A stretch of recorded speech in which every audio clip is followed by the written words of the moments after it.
Okay, good morning. It looks like it's time for us to start the webinar, and the attendees have got a good group of attendees have logged in. So let's get started with this. Today we're going to be talking about enhanced efficiency fertilizers, and we're going to discuss several things related to the topic. We're going to first go through a review of some of the nitrogen losses because it's important to understand those in order to properly use these products. Then we'll give you an overview of the different types of enhanced efficiency nitrogen fertilizers. We'll spend some time discussing modes of action because I think that is critical to understanding how to use these products and tying those modes of action to the nitrogen losses and the specific functions of the enhanced efficiency fertilizers. And then we'll give you a few examples from some research that we've been involved with over the years and how these materials may be used and some of the benefits. So with that, let's get into the topic. Now, I'll start by saying that in today's world, it's a rapidly changing landscape with regard to nitrogen management. There are a lot of things happening in the marketplace, lots of emphasis on climate change and nitrous oxide emissions, a lot of focus on reducing those emissions from nitrogen fertilizers. Food chain the processors, the buyers are starting to mandate sustainability initiatives and require growers to implement certain practices. We've had lawsuits against farmers over non-point source pollution of surface waters and with nitrates, nutrient loss reduction strategies being implemented, and in some areas, nitrogen fertilizer management rules being in place that being put into place that govern how nitrogen can be used or maybe can't be used in certain ways. So with all of these things happening, I propose to all of you that maybe we need to take a different look and fundamentally change how we manage our nitrogen, in addition to implementing other conservation practices that maybe we haven't traditionally thought about as nitrogen management practices. We're not going to talk about those today, but thinking about nitrogen management within the 4R context and viewing enhanced efficiency fertilizers as tools to help us with that management. So we'll take a look here at a component of the nitrogen cycle, and I've really only focused on the fertilizers themselves in this view and just looking at the fates of the different fertilizers. And really one thing to keep in mind is that regardless of the nitrogen source that we apply, it's going to go primarily to ammonium and then to nitrate forms of nitrogen. So whether we apply nitrogen as urea or as ammonium nitrate or ammonium sulfate or some other form, it's going to ultimately end up in the nitrate form. Now, along the way, there are potential losses. And so we're going to talk just a bit about those. I've highlighted those in red here. These are losses from the soil. Now, some people might include immobilization or tie-up of nitrogen into organic materials at a loss, but I'm looking here at losses from the soil. Immobilization is a temporary loss. The nitrogen stays in the soil and will be released for later crop use. But I'm focusing here on the losses that leave the soil and can contribute to environmental problems. So first, volatilization. Primarily, this occurs when urea is applied on the surface. As urea converts to ammonium, there can be some free ammonia evolved, depending on the conditions, the soil pH, the speed of that conversion. And if that is on the surface, some of that ammonia can escape to the atmosphere. We call that volatilization. Then as the nitrogen proceeds through the nitrogen cycle, that ammonia and ammonium are in equilibrium, but that ammonium converts fairly quickly to nitrate. And I'll put up some time frames here in a bit. We'll compare different times of those processes, but from the nitrate form, we can have two very important losses, one being leaching, and that occurs when nitrate moves downward past the root zone with the movement of water. Nitrate is not adsorbed to the soil, it's very mobile in the soil. So it moves very readily wherever the water goes. So if water moves down beyond the root zone, nitrate can be removed from the root zone, be made unavailable to the crop. So we want to prevent that because that causes contamination of our surface and groundwaters. The other loss from the nitrate form is denitrification.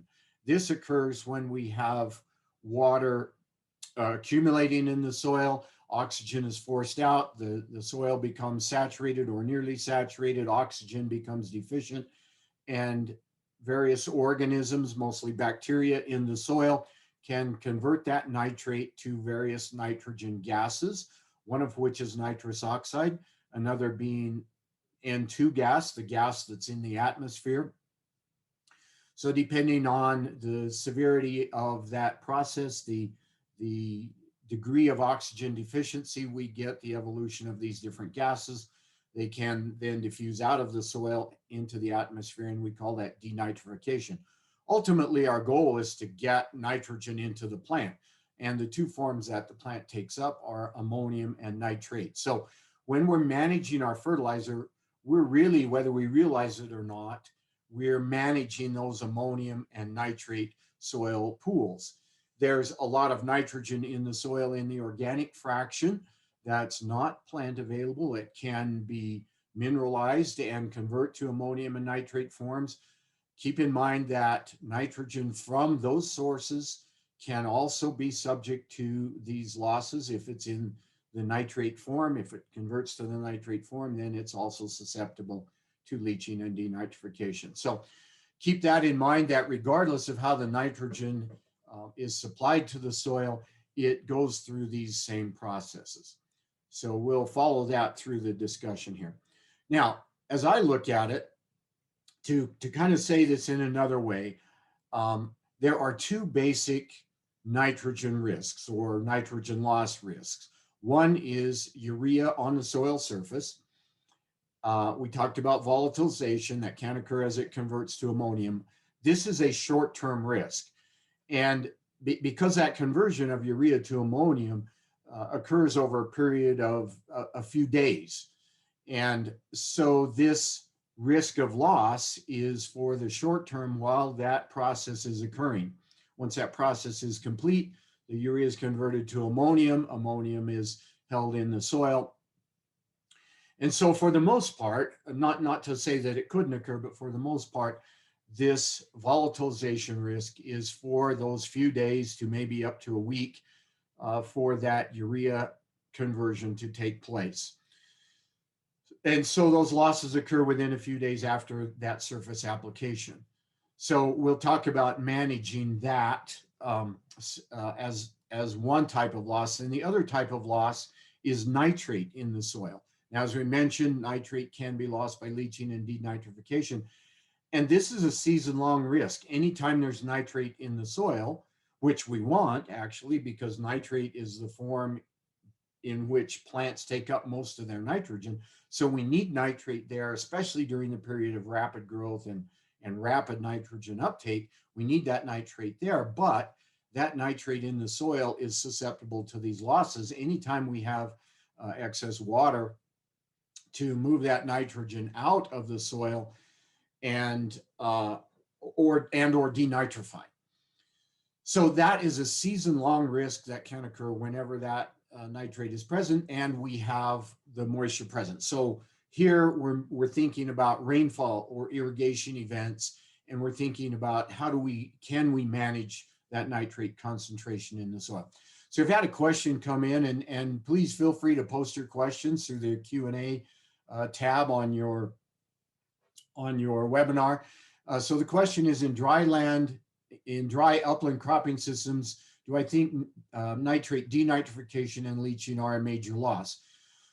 There are a lot of those systems across North America, and generally speaking, nitrate loss is probably not a major loss. But keep in mind that even in these dry land systems, upland systems, we can have short periods where we get a rainfall event. The soil may be wet for a short period of time, and even a few days of nearly saturated conditions at the soil surface or in the subsoil, if there's nitrate present, can contribute to significant losses. Or if the soil is more permeable, a lighter textured soil, even a single rainfall event can cause significant nitrogen losses. So in these dry upland systems, nitrate losses from the nitrate form are probably not a major risk, but keep in mind those events can occur, and we need to remember that in our nitrogen management practices. Okay, so just a few words about ammonia volatilization.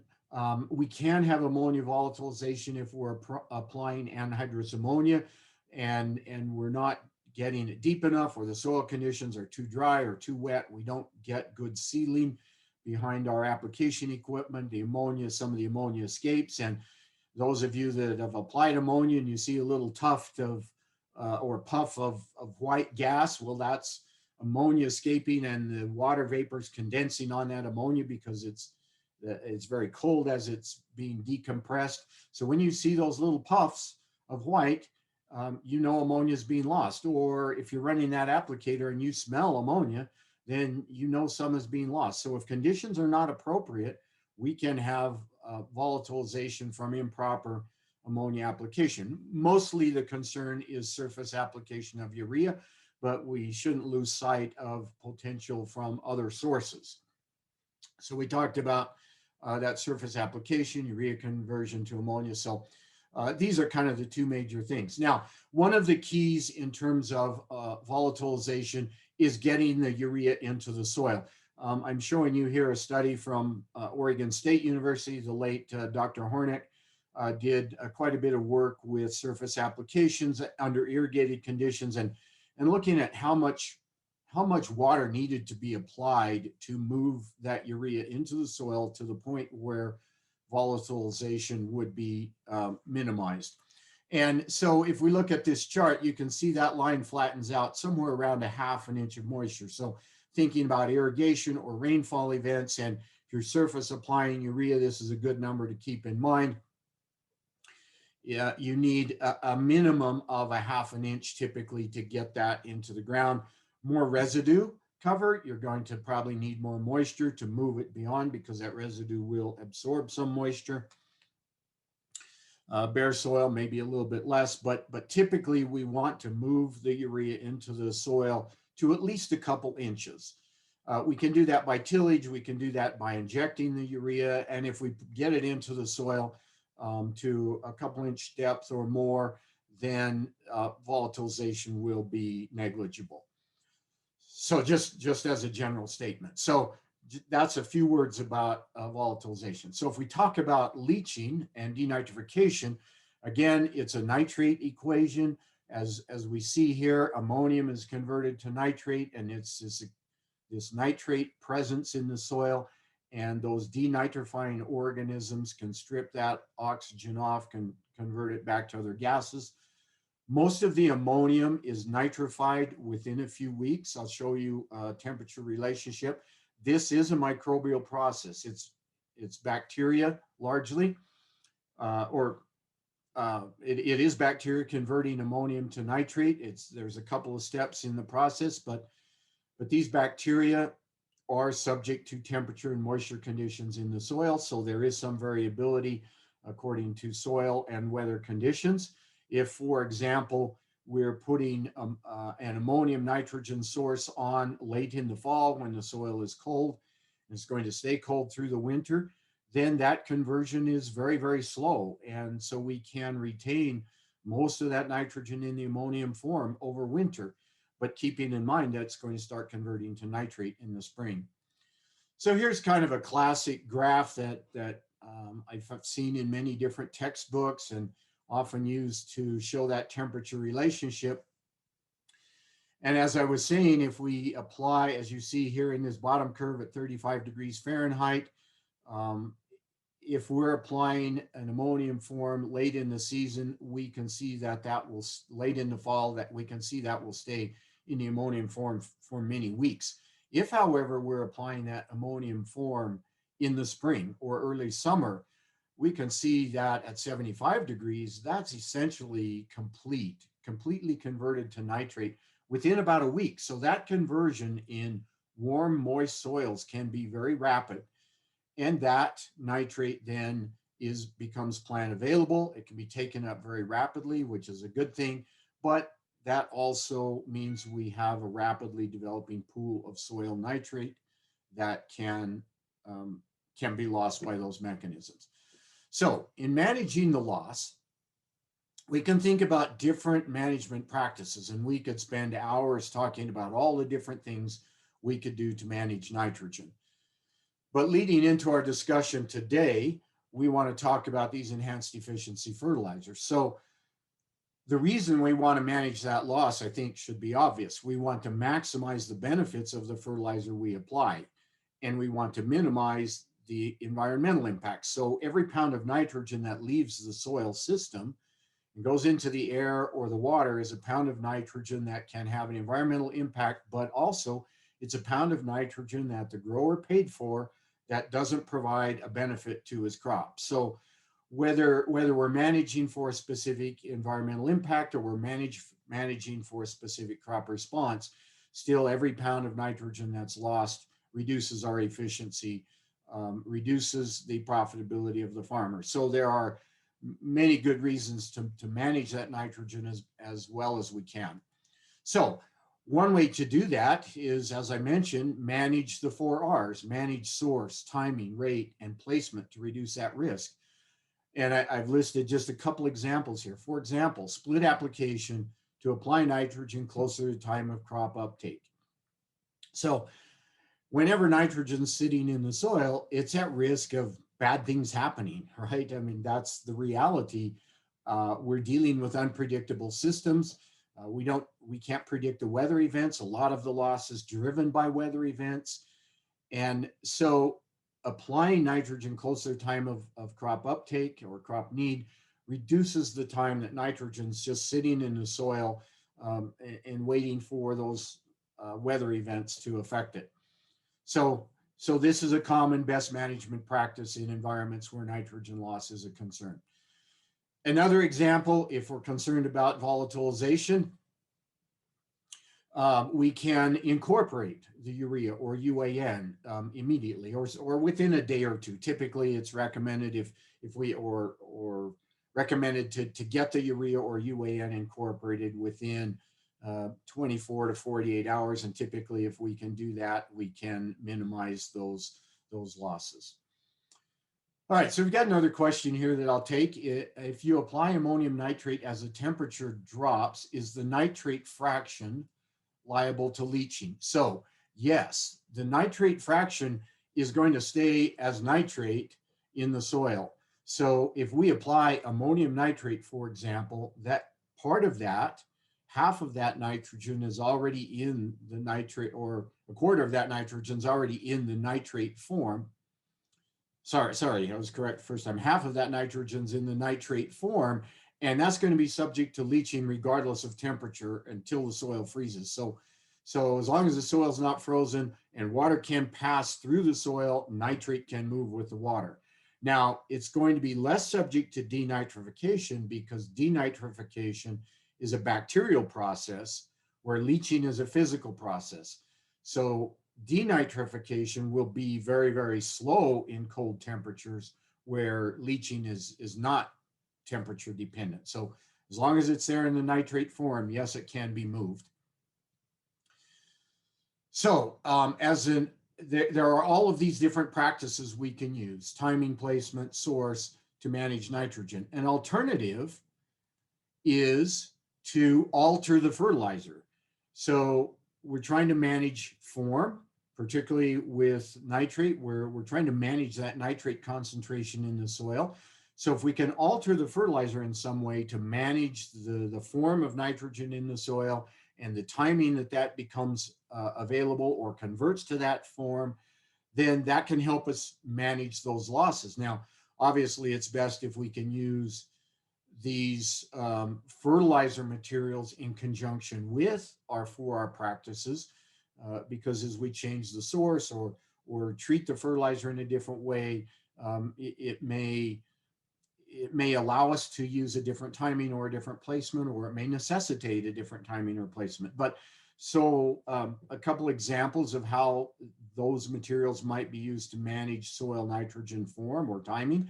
If I use a controlled release to deliver nitrogen gradually over a period of time, then I'm essentially achieving the same objective as that split application. I'm making the nitrogen available closer to the time of crop need, reducing the time it's sitting in the soil at risk of loss. Or if I use a nitrification inhibitor to slow the conversion of nitrate, hold that ammonium nitrogen in the ammonium form longer because it's much less leachable, and it's not going to denitrify from that ammonium form. So that's more stable in the soil. If I can retain it in the ammonium form, that gives me protection against those particular losses. So these are just some examples. There's obviously many others, and we'll talk about some of those as we go through these. But these are some things that we can do, and these alterations to the fertilizer have come to be known as enhanced efficiency fertilizers. And so if we're looking at what that means, the definition of an enhanced efficiency fertilizer is a fertilizer that's been modified in some way. I'm paraphrasing here somewhat, but modified in some way to reduce nitrogen losses to the environment and increase nitrogen availability to the crop. So if the idea of an enhanced efficiency fertilizer is an alteration to the fertilizer that will achieve these objectives. And keep in mind that we really need to achieve both to enhance that efficiency. We can put inert materials on the soil and reduce nutrient losses, but they're not very good fertilizers, and so they don't increase that nutrient availability. So these kind of work hand in hand. And obviously, reducing losses to the environment retains more of the nitrogen in the soil, so that's going to enhance nutrient availability to the crop. We keep it in the soil, it's going to be able to be used by the crop, and so that helps us improve efficiency. All right, so why do we want to use these? And we've said most of this already. Obviously, one goal is to reduce nitrogen loss. That results in improved nutrient use efficiency. What that means is we may be able to grow the same yield with less input, or we may be able to increase output for the same amount of nutrient input. One of the things that we can also do with some of these materials is use them to regulate the nitrogen amount and form. Some crops may be very sensitive to the timing and amount of nitrogen supply. And so rather than make physical applications in the field, for example, we might use a controlled release to regulate that supply to provide the nitrogen at a more appropriate time and avoid excesses at times in the season where it may not be desirable. We may be able to simplify our nitrogen management. The enhanced efficiency fertilizer may give us application options that might not be a best practice for a conventional nitrogen source. We can improve crop and seed safety, particularly with urea applications in close proximity to the seed. As that converts to ammonium, we get some free ammonia evolved. By slowing that process down or by using a slower controlled release, we reduce that concentration and can improve the safety.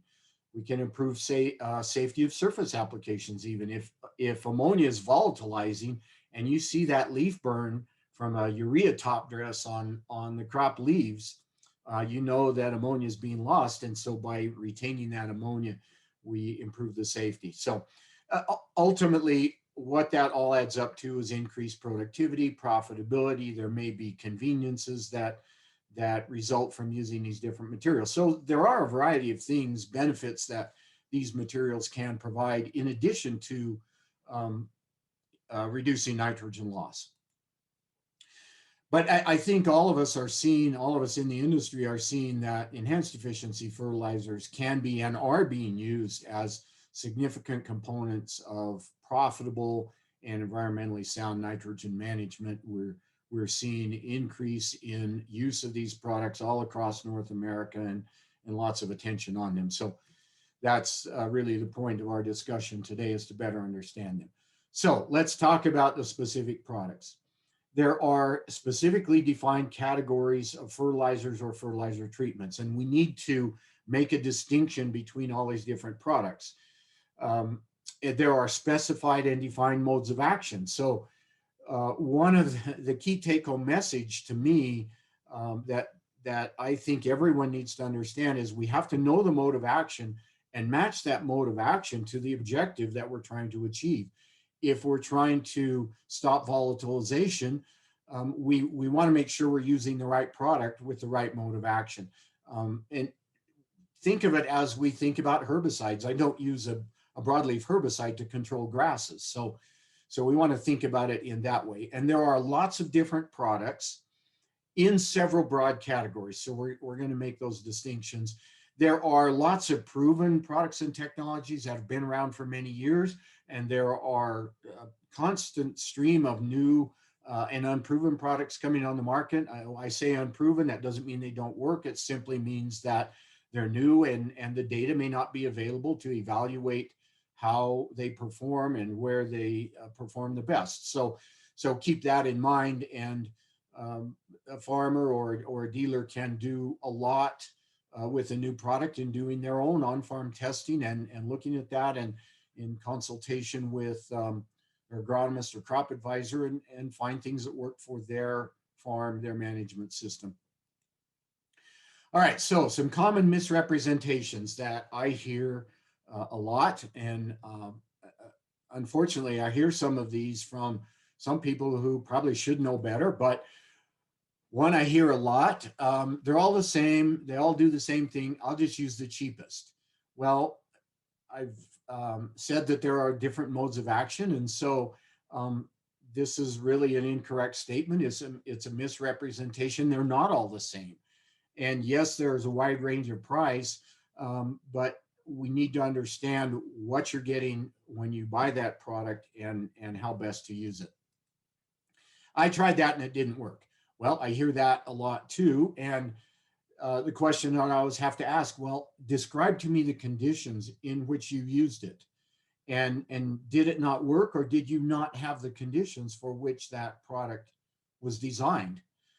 For example, if I use a urease inhibitor and then I incorporate the nitrogen, well, I have redundant practices there, and so it may appear that the urease inhibitor didn't provide a benefit, and it really didn't, because the incorporation provided the benefit that I was wanting. So we have to look at the conditions, soil, weather, management practices, all of that, and say, why didn't it work? And try to understand that, so that maybe a different product would have been better, or maybe it might work in another year under different conditions.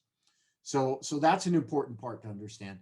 And then one thing that a statement I once heard from a dealer that kind of saddened me a bit, and I thought after hearing this that there's really a lot of education still to be done in these products, and particularly as it's a rapidly expanding market sector, we need to stay on top of it. And anyway, this person said to me, well, we'd had a long discussion about different products and what to use for different things. And in the end, he said, well, it really doesn't matter what I'm using. I just need to be able to say that I'm using an enhanced efficiency fertilizer.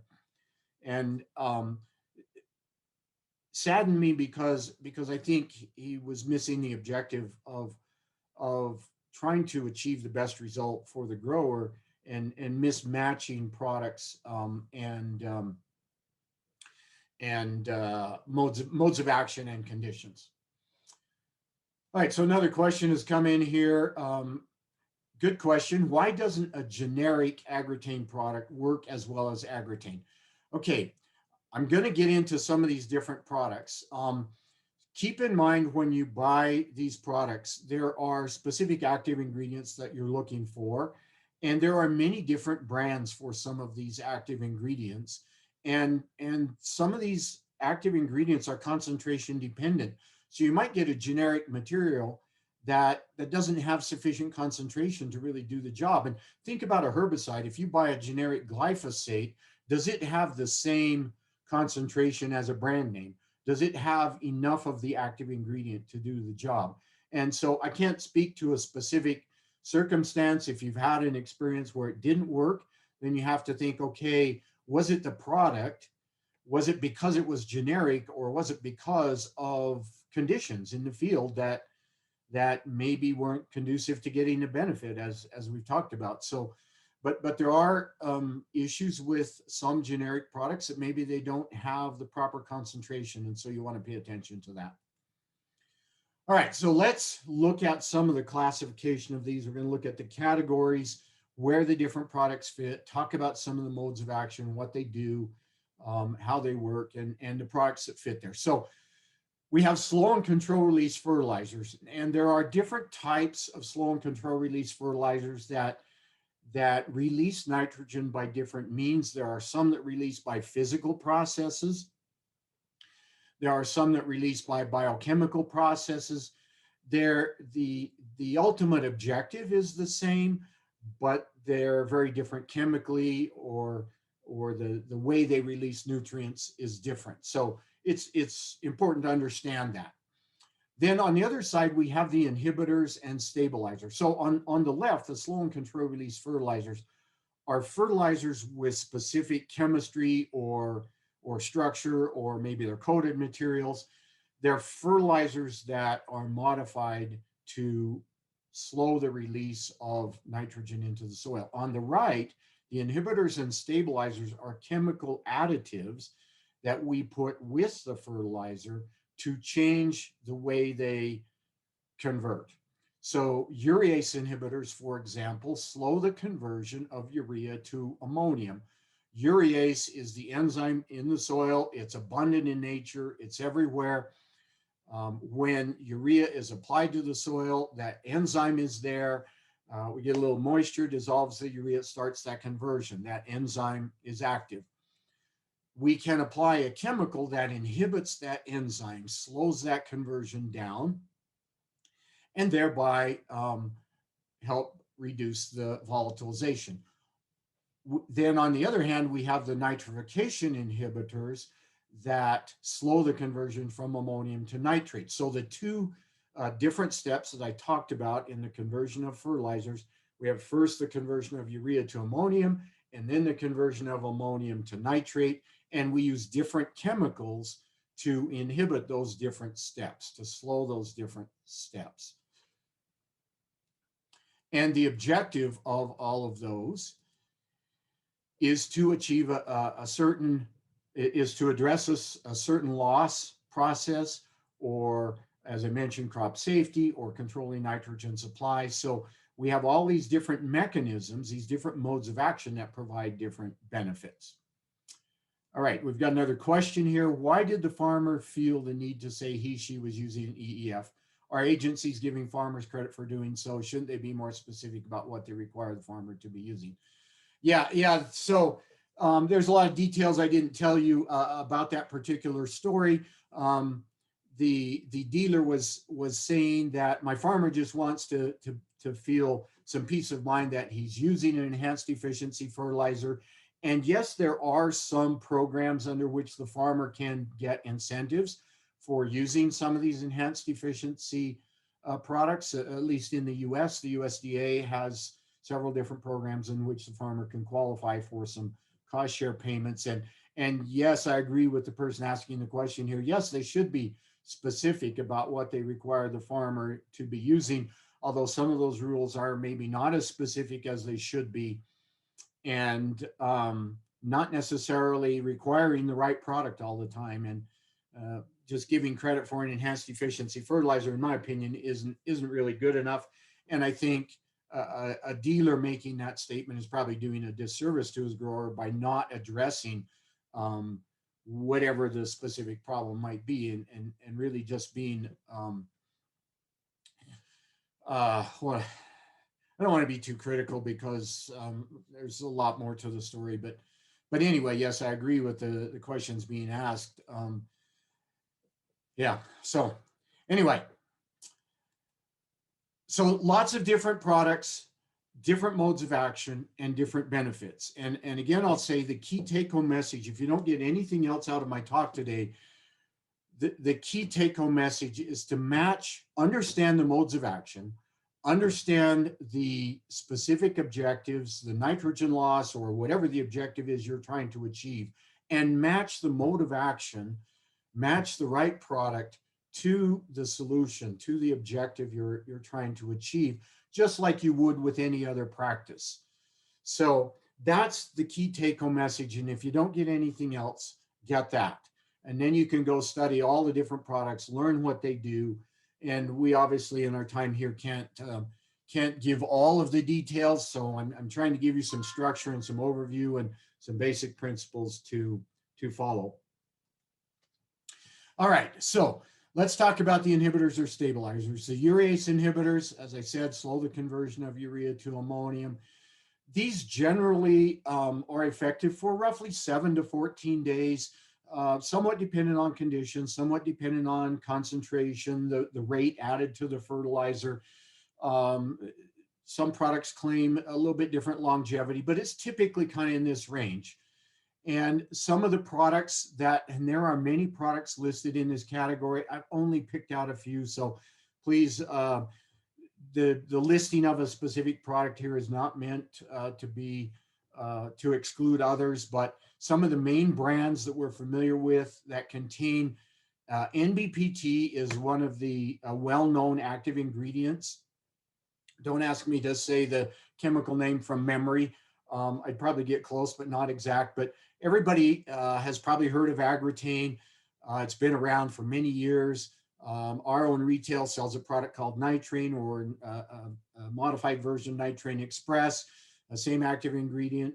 Limus contains that active ingredient also. It also has a second active ingredient that's very similar to NBPT. And there are many other brands. And so as long as they contain appropriate concentrations, as I already mentioned, they seem to be similarly effective when properly used. Koch Agronomic Services introduced a new product recently called Duramide that has a new active ingredient, the active ingredient being Duramide, being sold under the name Anvil. I'm not sure if that same brand is sold in Canada. We have a lot of Canadian participants here today, but that's a new brand that Koch has introduced to the market. And again, many others. So on the nitrification inhibitors, again, reminding you, they slow the conversion of ammonium to nitrate. These control leaching and denitrification, and really just putting some kind of general time frame on it, typically about 4 to 8 weeks. Certainly are exceptions to this. For example, if I apply nitropyrin or N-Serve with anhydrous ammonia, that longevity is typically greater than that because the ammonia itself kills bacteria, and so it's got some inhibitory properties of itself. And if I'm applying it in the fall, ammonia with N-Serve in the fall when the soil is cold, we're obviously talking about a much longer period of time. And there's another question here reminding me of something I needed to mention that I forgot to put in here. And yes, so the question is ammonium thiosulfate a urease inhibitor? The thiosulfates, ammonium thiosulfate, calcium thiosulfate, potassium thiosulfates, yes, have been shown to be urease inhibitors. Now, from the data I've seen, they're sometimes not as effective as the NBPT, but yes, they have been shown to inhibit urease and slow volatilization. I think I've actually got a graph in here if we have time to get to it, showing that effect. So yes, the thiosulfates are another active ingredient that I didn't list here. And thanks for reminding me of that to the participant there, because I wanted to put that in there and simply neglected to do so. So the nitrification inhibitors slow this conversion, and they can help control leaching denitrification, as I said, for typically 4 to 8 weeks. Some of the common products in these, some of the common brands in these categories, the nitropyrin is one active ingredient. It's the active ingredient in N-Serve, or the Corteva's other brand, Instinct, or I think it's called Entrench in Canada, sold under a different brand name. These both contain nitropyrin. N-Serve is labeled for ammonia. Instinct is labeled for UAN and urea. Another very common active ingredient that's been around for almost 100 years is DCD. That's been used in a variety of products, some of the common brands, Guardian, and there's a Neon brand that contains DCD, but also contains some other combinations I'll mention here shortly. Coke has introduced a new active ingredient called pronitridine, sold under the brand name Centuro. So again, an example of some new products coming into the market.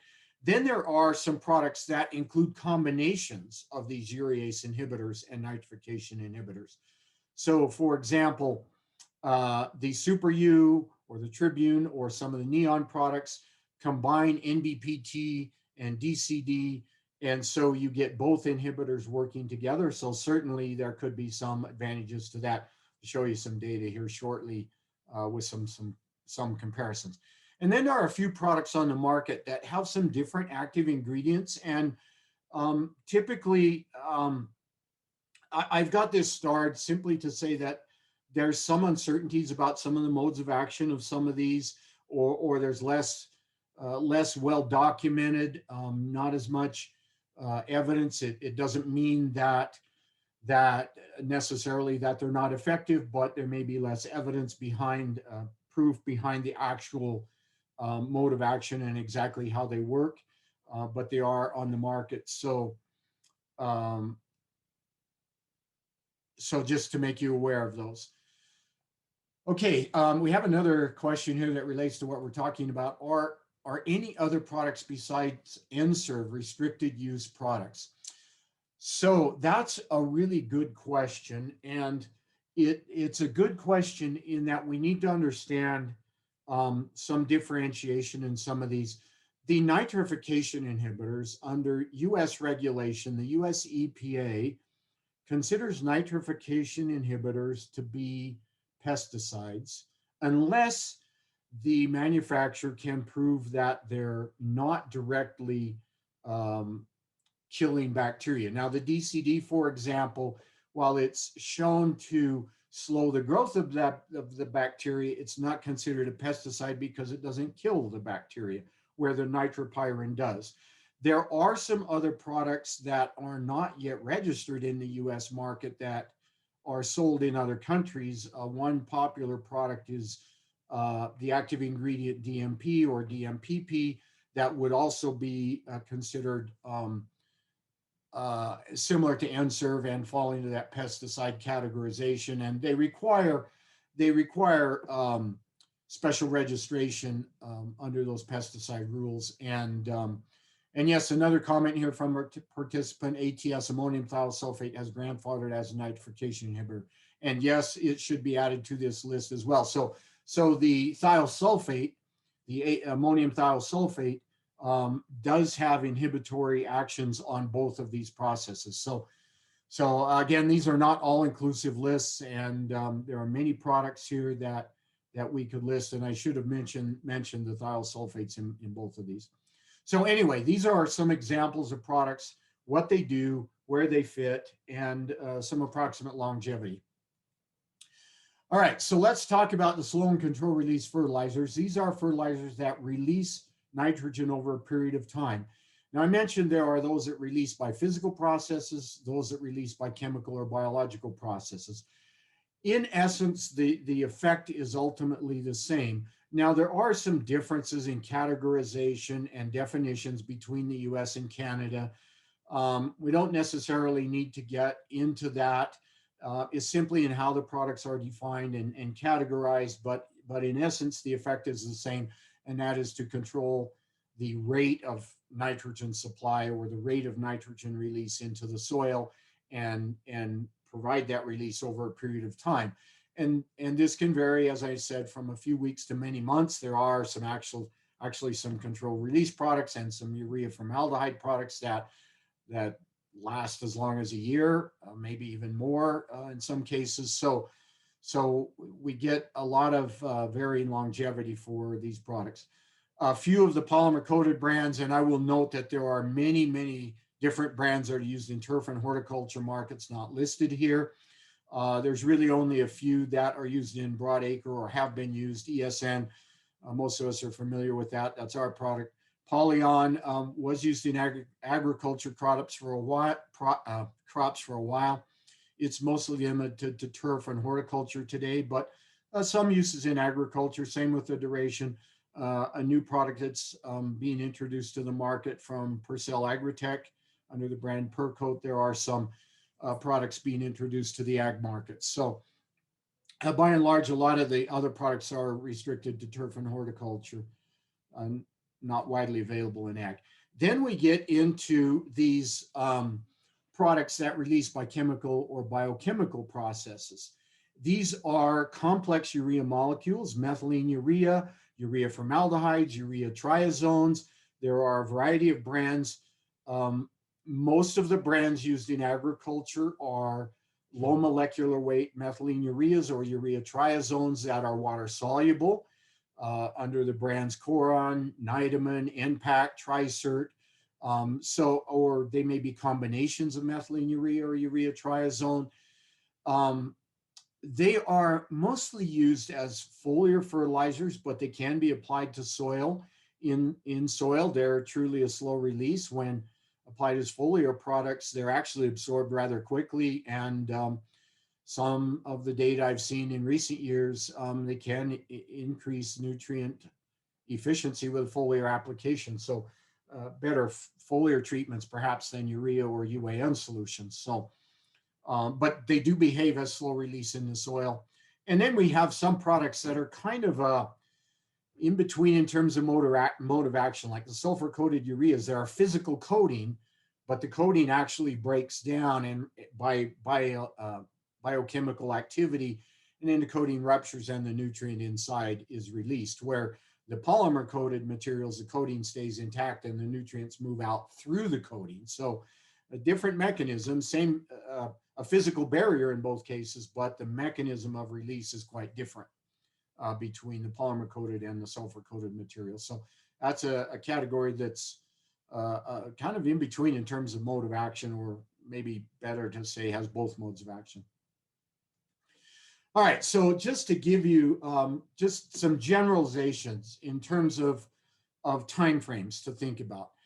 So we said urea hydrolysis from urea to ammonium is complete within a couple days. So that's a very rapid process. If we add the inhibitor, we extend that out to 7 to 14 days. So what that does is gives us more time to get the urea into the soil where it'll be protected from volatilization. Nitrification to ammonium nitrate, I put 7 to 21 days here. Obviously, if it's over winter, it's much longer than that. But in more moist soil, it's typically going to be in the time frame of a week to a couple weeks. And when we add the inhibitor to it, depending on the inhibitor, the conditions, again, I put about a 30 to 50 day time frame on it. This is typically what we see in the research, in the literature. Typical longevity for an inhibitor applied with the nitrogen in the spring, moist soils with biological activity.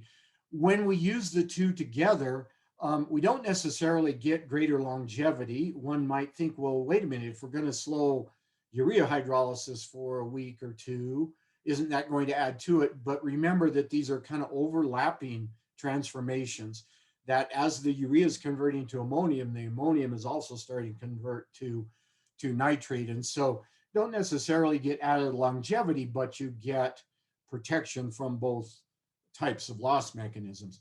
And then we have the control release materials. And again, this could be, we could have very short, slower control release materials that release in 30 days, or we could also have slow release materials that release in 300 days. So I've just used ESN as an example, as a comparison to some of these other things to kind of give you a visual um, a visual illustration of how the different processes and timeframes compare.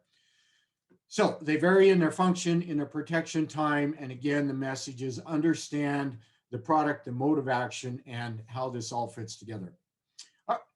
Excuse me.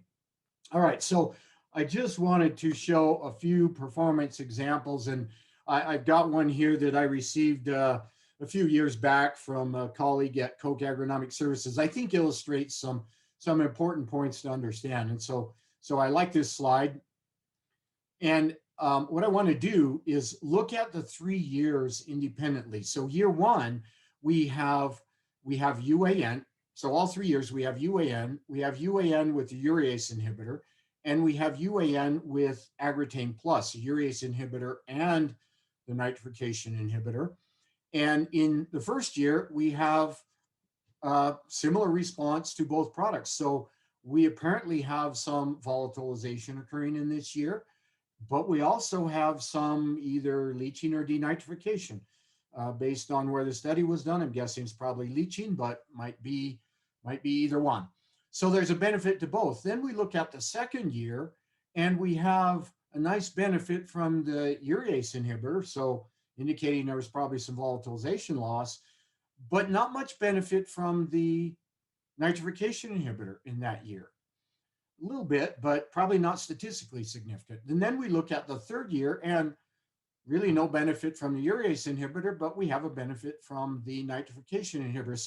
So illustrating that when we look at these studies, and again, coming back to the comment, the grower comment, well, I tried it and it didn't work. Well, what if you tried a urease inhibitor in this third year, no benefit? Well, yeah, it didn't work. But what if you tried it in one of these other 2 years? You did get a benefit. So overall, yes, there was a nice benefit to both the inhibitors combined. So in this case, there was a synergism when looking at it over several years, but in any particular year, maybe only one of the products was providing the benefit. So that's important to understand. Here's another study where we see something similar. This was done in Iowa, and looks like we'll probably need to wrap this up pretty soon. And so I'll show maybe one or two more examples, and then we'll go to some closing comments. So this study was done in Iowa, and we have several different enhanced efficiency fertilizers looking at corn yield. And we have untreated UAN. So look at this light blue bar. We have two different rates. So just look at the 150-pound rate for now. And without an inhibitor at 150 pounds, we've got 161 bushels. With the urease inhibitor, we got virtually the same yield. So again, no benefit to the urease inhibitor. Then we look at the Super U, which has the nitrification inhibitor in it, and we have a little bit more benefit over the untreated UAN. Now, this may not be statistically significant, but it's looking better than just the urease inhibitor alone, at least numerically. Now we have the anhydrous that's pretty close. Again, it has some inhibitory properties itself.